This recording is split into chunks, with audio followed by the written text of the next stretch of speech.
We are interviewing Geri Nyman. She was a WASP Class 43-1. I decided one day to go out and take a flying lesson. That's how the flying started, and I was hooked. That was what made you... Haven't the foggiest notion again what made me do this. Weird person. But I decided I wanted to be a pilot.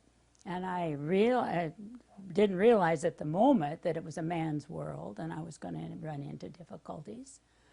But on my 50 cents an hour and the $15 an hour flying lessons, they didn't quite jibe. So I begged, pleaded, told the flying instructor that I'd come out and wash airplanes and do anything weekends if he said, well, you can do that, but he said, I need a ground school instructor. And if you've had college, if you get your ground instructor ratings and teach for me, I'll give you free flying lessons.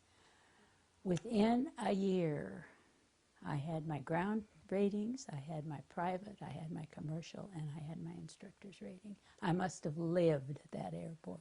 And everything about my flying before was wonderful.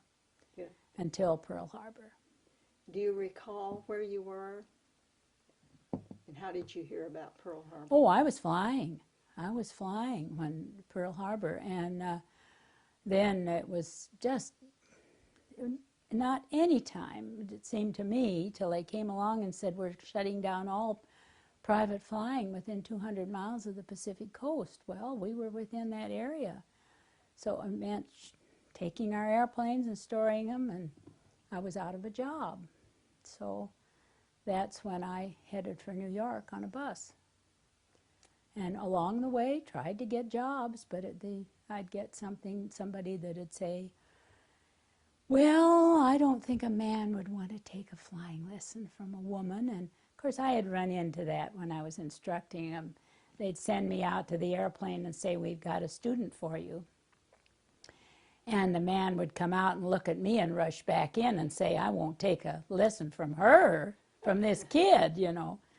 But anyway, I ended up with a job up in Upper New York State then.